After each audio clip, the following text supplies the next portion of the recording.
Hello guys, welcome back my YouTube channel. Nào lại đi bốc khanh đó này đi bó. Tao mày pal thapai tao mi. Nào lại tao trông cái tao cái ok. Jumpui hill. Trông cái jumpui hill tao cái. Bé này phải tao làm rồi quá.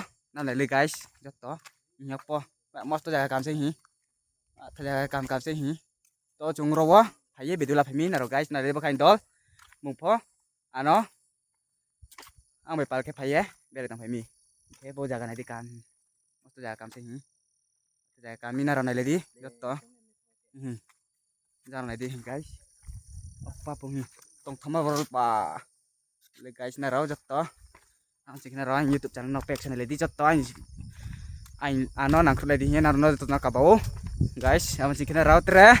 Anh video te tak tanun ai. Ang sik na ran like khedi. Share khedi subscribe khedi ang sik na raw tre video tak tanun ai. Guys, ang sik ke. Tao to chung ro. Mizoram hadu to ke chung ke to. Chung video na la lai na no prum ke. Ang sik na raw tre. Nụ này cậu chúng mua đây khi nào nó cái đây phải này này lại giật to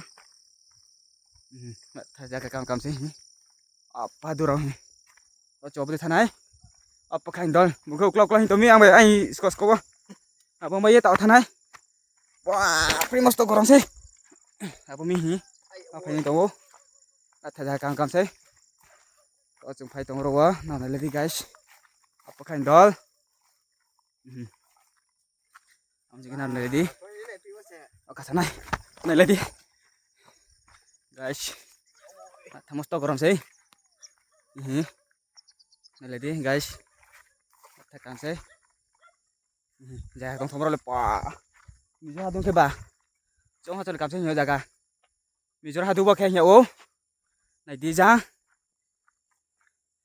chúng nó nào nó phụng sih guys apa ke tipra chung ke Mizoram bai tipra bodar phang to mi guys makan dol này đi apa ke no aron chiu chung ke ro beren phele mi chung anh dol bai này đi guys na rau jatto itu channel này đi anh xin ke jam phuk phai này nào nó guys apa anh dol mung khar tong ro ha này đi guys này lên đi nào thay ra kam sen guys ông thằng nào nó cả bảo ăn rất to guys bye bye cho tao nó khác cha anh video này mà nó pek cha này là đi hiên nó cả bảo cho tao bye bye nó rồi nó support khích lại đi hiên nó mà khác cha guys apa hành đòn bông bye bye hình tụi mi bukan nơi tụi sa ok bye bye like lại đi nó rồi